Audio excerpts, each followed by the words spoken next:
You compare prices when shopping for flights, hotels, cars, so why not small business insurance? At Simply Business, we'll show you policies that fit your business and a range of prices to help you save. Who knew buying insurance could be so simple? Visit simplybusiness.com for your free quote today. A science story, huh? On this episode of Risk, you'll hear... Me, Misha Gajewski, from the Story Collider, where true personal stories about science help us explore just how weird, wonderful, and deeply human this world can be. And me, Kevin Allison, from Risk, the show where people tell true stories they never thought they'd dare to share. This is a very special episode because we're doing it in collaboration with our dear friends Risk. Yep, this is both a Story Collider episode and an episode of Risk, with Misha and me co-hosting it together. And right after this, we'll tell you all about it.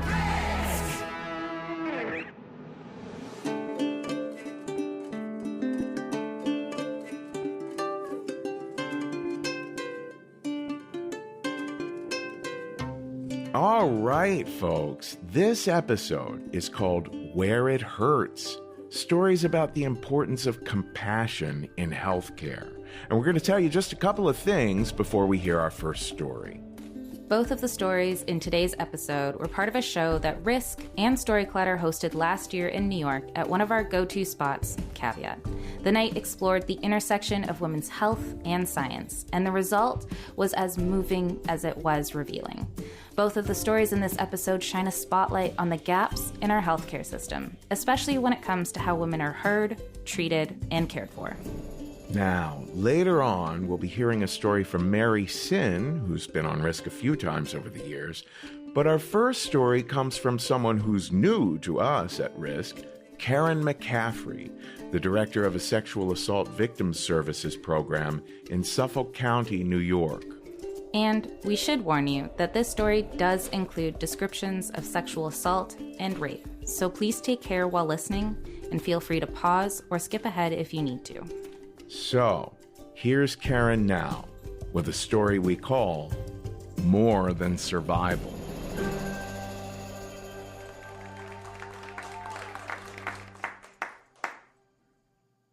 I spent 5 years as the director of the Sexual Assault Forensic Examiner Program in Suffolk County, New York. We had 20 nurses who would go out any hour of the day or the night to attend to sexual assault patients at 4 area hospital emergency rooms. Fewer than 0.1% of nurses worldwide have this certification. This is for superheroes. I'll tell you there are some hard truths in this line of business, and I'm going to peer back the curtain so you can see why this work is so important. First, a disclosure, I have no medical training whatsoever. I was hired to be the director of the program because I have business experience and leadership experience, and I have a tight connection to the mission.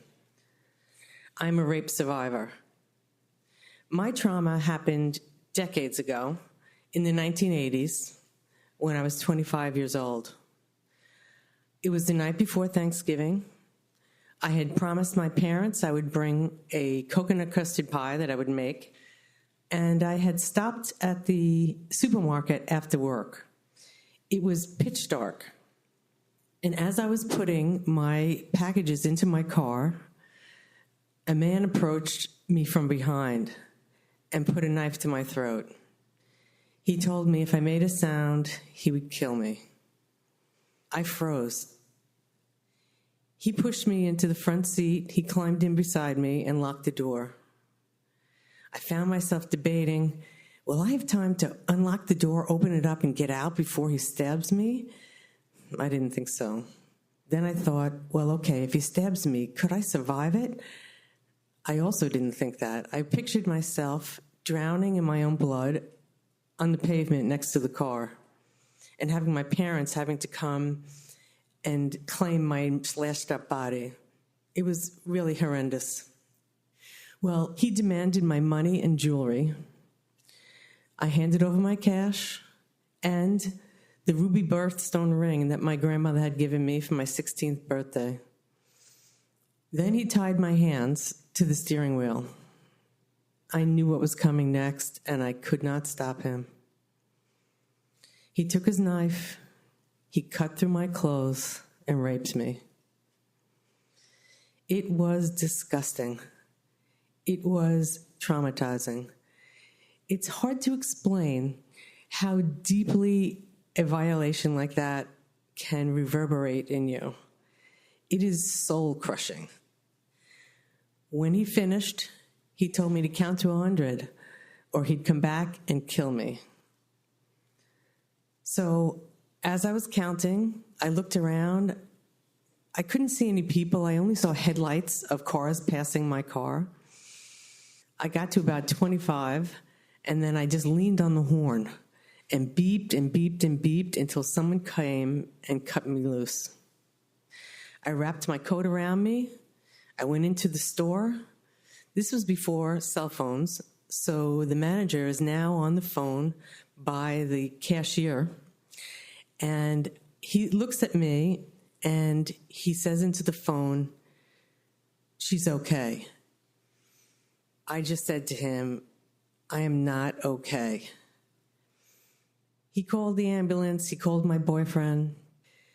So now we're outside on the street, and the EMTs are telling me to get in the back of the ambulance. They wouldn't let my boyfriend come with me. So I said, "I'm not going in there alone." And they said, "You have to." I apologized to them and I said no. And I got in the car with my boyfriend and we followed the ambulance to the hospital. At the hospital, they did separate me from my boyfriend. They took my clothes. They left me on a gurney, naked, crying, covered by a sheet, behind some partition in the emergency room to wait for the forensic specialist to come and do the special exam where they collect the evidence. I waited there a long time.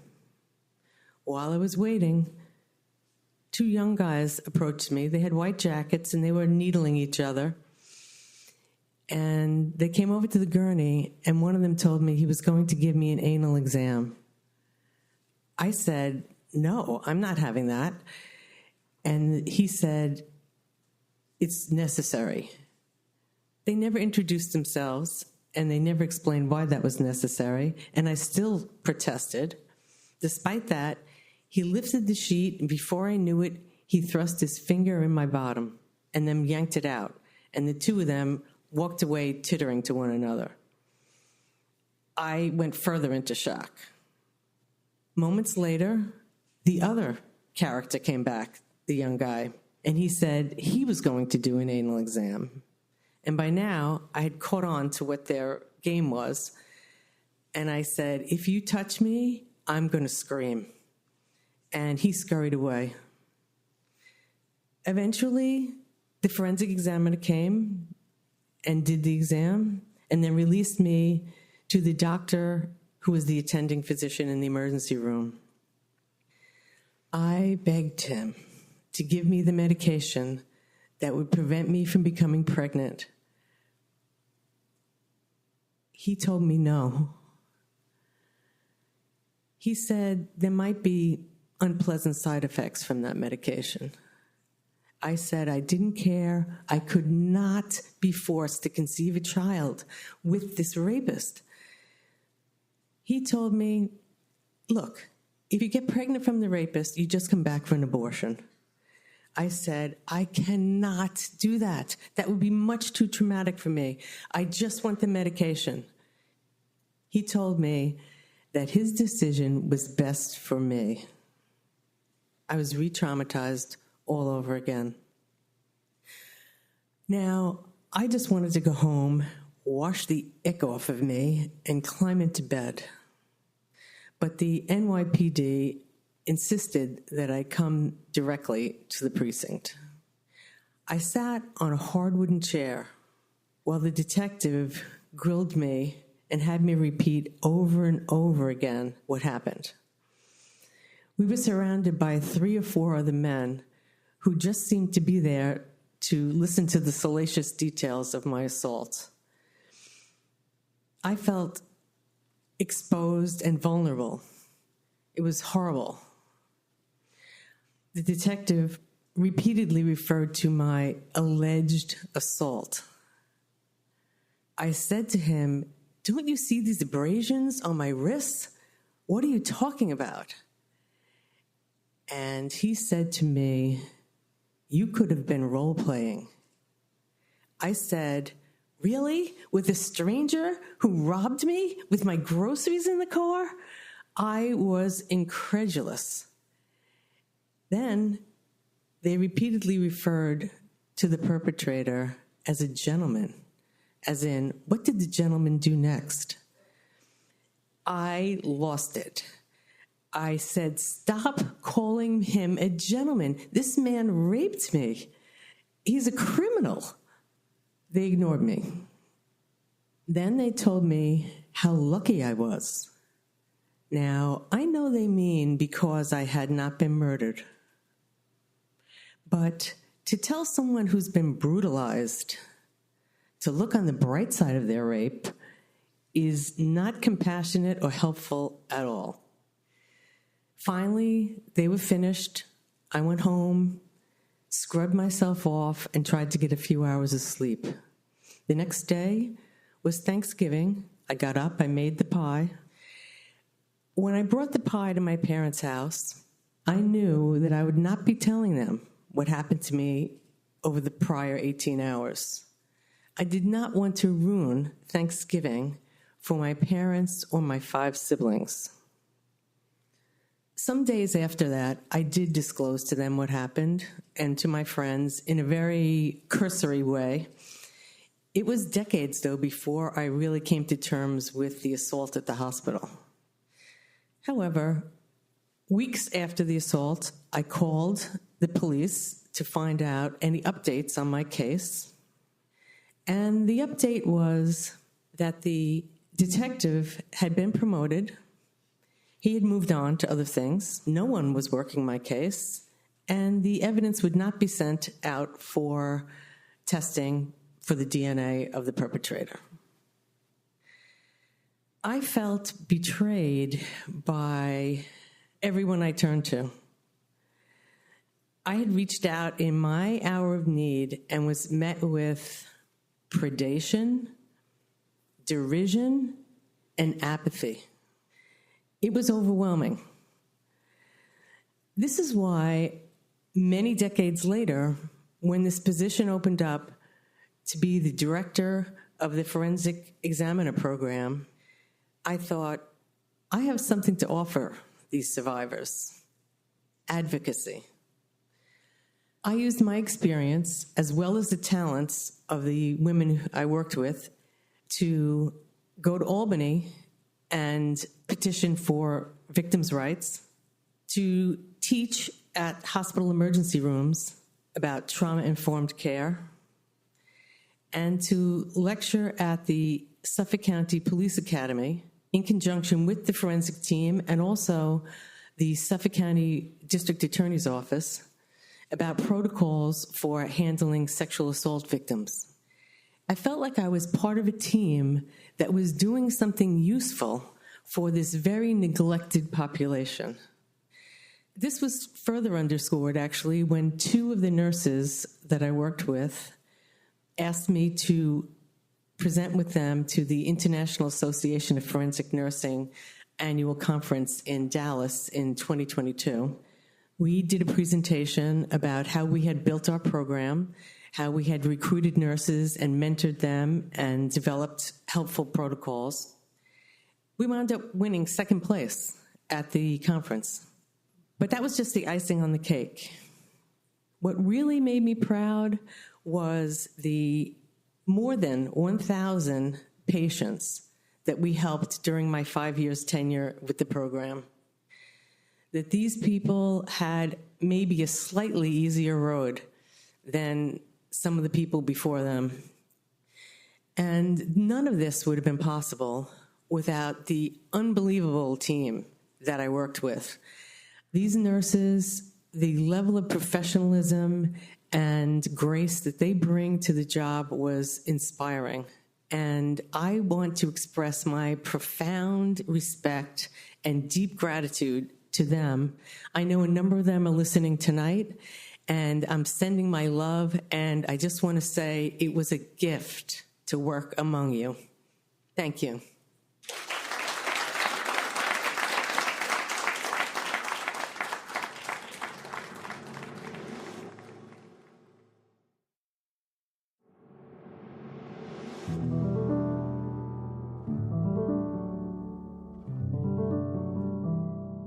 Wow, what a powerful story from Karen. I'm still in shock of just how horrible and terrible humans can be to each other, but I am really glad that Karen is now the person that she wished she had in that moment, and she's able to help people in a similar situation.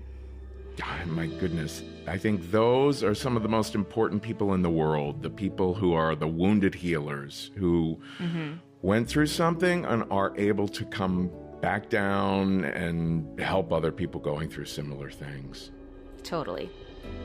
So Karen has partnered with community groups, healthcare professionals, and the legal community to foster understanding and meaningful advocacy for sexual assault survivors. She's available for professional speaking engagements and educational presentations, and can be reached at kmcadvocacy@gmail.com, or you can find her on LinkedIn.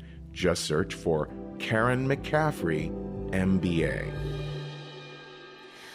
Being a storyteller on stage is just one way to make shows like Story Collider and Risk happen, but not everyone loves the spotlight, and that's totally okay. If getting up on stage isn't your thing, supporting these shows as a donor might be the perfect way to get involved. Now more than ever, it's vital that we hear the voices of people at risk, people from vulnerable communities, minority groups, people whose lived experiences and their voices are being increasingly shouted down or even silenced. And the same goes for voices of scientists and science communicators. At Risk and Story Collider alike, we believe that true personal stories can break through the noise, bringing science and all kinds of human experiences to life, building trust, and helping people connect on a human level.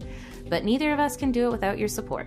The patrons and donors are a huge, essential part of what makes this work possible. They help us produce these podcasts, share meaningful stories, and spark the kinds of conversations that stick with you long after they're over. If you believe in the power of science storytelling, consider making a donation at storycollider.org/donate. Most people give $10 a month, and every tax-deductible donation, big or small, helps keep Story Collider going strong. And Risk has a great Patreon community of patrons who are essential to keeping the lights on over there. There are tiers ranging from $5 to $100, which gets you access to nearly 300 bonus stories, an ad-free episode feed, and all kinds of other perks. Just go to patreon.com/risk to join. When your company or nonprofit starts expanding, shipping can suddenly become the most complicated part of your week. That's where ShipStation comes in. ShipStation's intelligence-driven platform brings order management, rate shopping, inventory returns, warehouse tools, and analytics into one place, saving customers around 15 hours every week on fulfillment. For us at Story Collider, that's huge. Everything you need to manage orders lives in one dashboard, connected to more than 200 sales channels. And the automation is honestly the best part. ShipStation chooses carriers, prints labels in bulk, and sends tracking updates automatically. That tracking alone cuts customer service questions by 12%, while returns management and analytics show you what's coming back and where you can optimize. More than 1 million businesses trust ShipStation, including Story Collider. So try ShipStation free for 60 days with full access to all features. No credit card needed. Go to ShipStation.com and use code Collider for 60 days for free. 60 days gives you plenty of time to see exactly how much time and money you're saving on every shipment. That's ShipStation.com, code Collider. ShipStation.com, code Collider. Next up, that story from Mary Sin. Mary is a burlesque performer, storyteller, writer, and visual artist, and this was recorded at the same joint-produced Risk and Story Collider show from last year. So here is Mary now with a story we call My Vagina Job.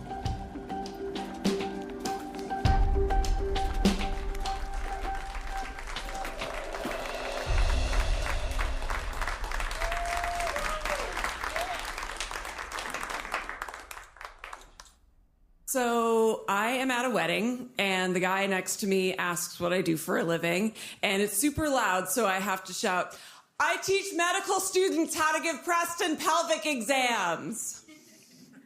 And usually people don't want to know any more than that. They'd kind of prefer to know less. But this guy's actually really interested. So I tell him a little bit more about what I do. I teach students the techniques to use that are the most comfortable and least disturbing. And then I have them practice on my body while I give them feedback. Now, I've worked really hard to make this description as clinical as possible because I don't want to make people uncomfortable, when I first meet them. There's plenty of time for that. But this is like a Burning Man type of crowd, and this guy has like a stuffed bird on his head, so I think he's cool. So when my boyfriend comes back from the bathroom and asks what we're talking about, I just say, my vagina job. And the Birdman is delighted. So then his date comes back from the bathroom, and it's really loud, so I can't really hear what he's saying, but due to some, hand gestures and the face that she's making, I'm pretty sure he's telling her what my job is. And after a minute, she kind of leans over and goes, why on earth would you want to do that? And that is a fair question. The short answer is because I'm okay with saying the word vagina in mixed company, and I want you to be too, because a vagina is a body part like any other, and sometimes things go wrong with them, and if we can't talk about them, how can we help them? And I guess the longer answer is when I was in my 20s, my vagina was really determined to be talked about. If I was going to the doctor, it was my vagina's fault. And it was, normally just like the usual UTIs, STD scares, yeast infections, things like that. But one time was really, really bad. The worst time, I had green discharge, pain like you wouldn't fucking believe, and my labia swelled up to 4 times their normal size, which is really fucking big. So I was 21, I was fucking terrified and ashamed, and all I needed, almost more than medical care, was someone to just look me in the face and say, I know this is scary, but I'm here to help, and everything's gonna be okay. And instead, I got someone who marched in, cold as the exam room, jammed a couple fingers into me, and then got annoyed when I yelled out in pain. She didn't tell me what was wrong with me. She didn't tell me she could fix it. She didn't tell me how to avoid it in the future. So, the 5 seconds it would take to say, it's gonna be okay, was just far too frivolous. Instead, I just got a prescription and a kick out the door. I don't even know if she ever saw my face. Well, this face, anyways. I later learned that people who don't learn on people like me, we're called gynecological teaching associates, or GTAs. The alternative is a plastic model, a corpse, or a patient who is still under anesthesia after surgery. And when I found that out, I asked the person who told me, well, do those patients, consent to that beforehand? And he shrugged and said, I'm sure it's in the paperwork somewhere.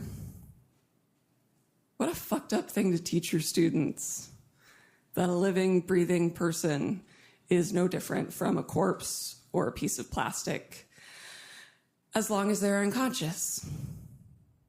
So that's why I never really saw a lot of empathy, or not often.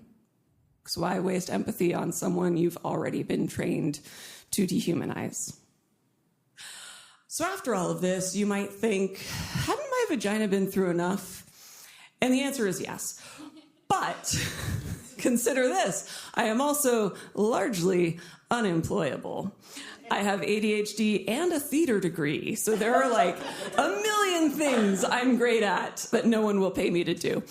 So imagine those interviews. Can you make change? Oh no, definitely not.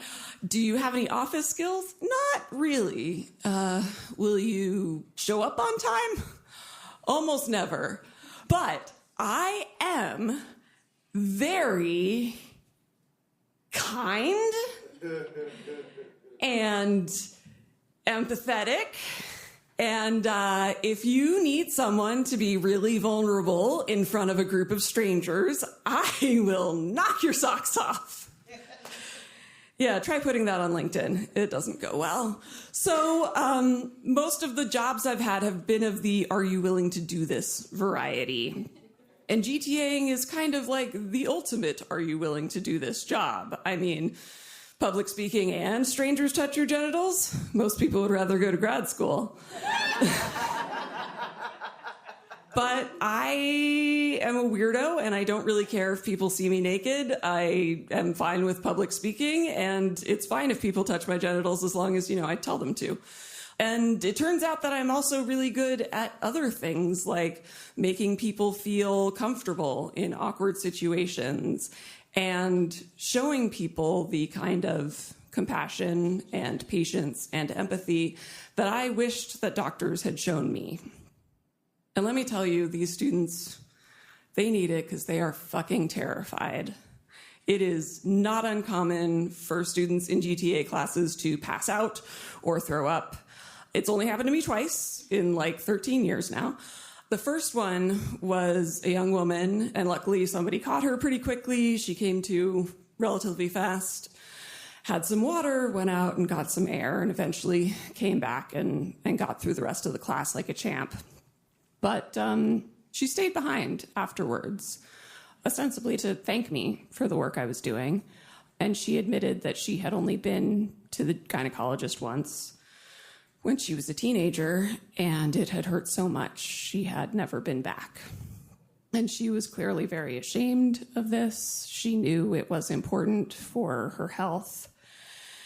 I wanted to help, so I offered her a speculum to take home and get used to and maybe use on herself so that she could see that it's, when done correctly, it's not a painful procedure. And she just kind of stopped me and said, I can't.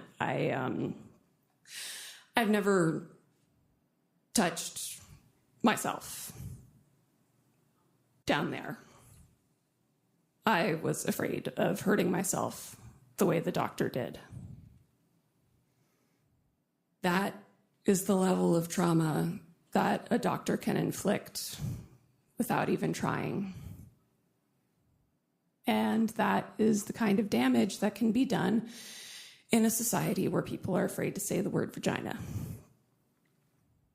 And I was stunned and sorry, and I wanted to hug her and tell her that vaginas are awesome and orgasms are awesomer, and I was going to tell her everything she needed to know, and I would be the Auntie Mame of vaginas, and I would open doors for you, doors you never dreamed existed.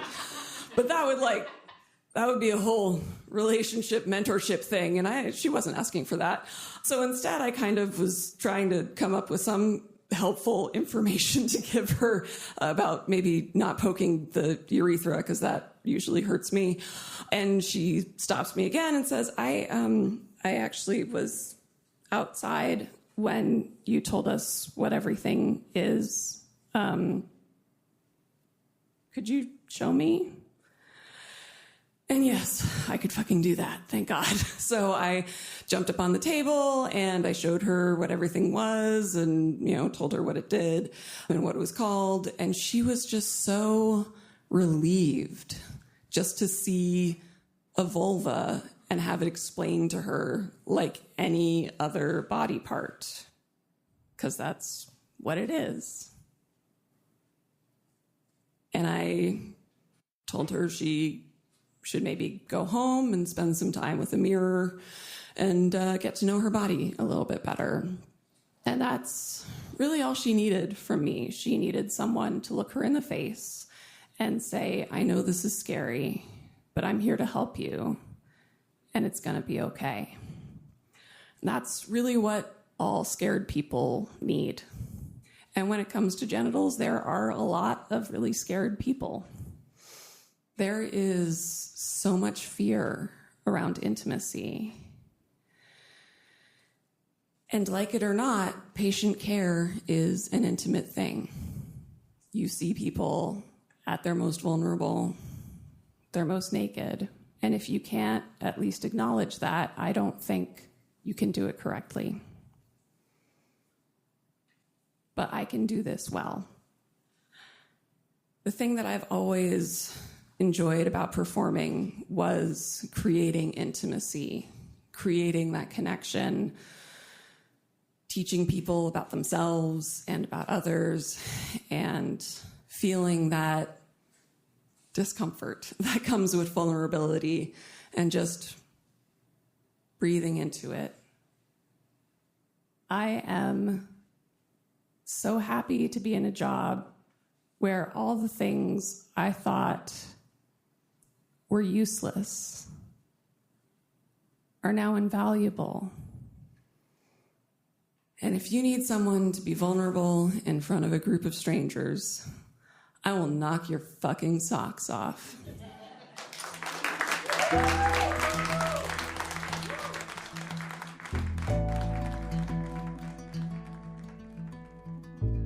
That was Mary, and I love that her vagina is financing her life. You can find her on Instagram at Miss Mary Sin, that's Sin spelled C-Y-N, or on Facebook, just search Mary Sin. To learn more about Mary, visit our website, storycollider.org, or risks at risk-show.com. I personally kind of love, as someone with severe ADHD, that Mary addressed the whole thing of, we have all these talents, and so we should be employed in a world that does not really support that idea. Yeah. I love that about her story, too. I also just love when people have unconventional jobs. I think we can both relate to that. Have unconventional jobs. For sure. And it's nice that we get employment too. All right, and that's going to do it for Where It Hurts. Story Collider and Risk are all over social media. You can search us on Facebook, Instagram, TikTok, Blue Sky, the works. Head to our respective websites to learn where to see our live shows, to tell stories at our live shows, and to financially support our shows. That's storycollider.org and risk-show.com. This episode was directed by John LaSala. Both stories on this episode were produced for the stage by Aaron Barker and Brad Lawrence, and they were edited for the podcast by Taj Easton. The Story Collider podcast is produced by my co-host here, Misha Gajewski, along with Jen Chen, Nakisha Roberts-Washington, and Aaron Barker. And special thanks goes out to the Story Collider's board and our team. Our theme music is by Ghost. And our theme music is by Rafter. Next week, Story Collider will be back with stories about dance and science. And Risk will be revisiting an amazing story from their archives about abuse and the long road to justice within the Catholic Church from Ed G. along with Ophira Eisenberg. Folks, until next time, thanks so much for listening. Today's the day. Take a risk.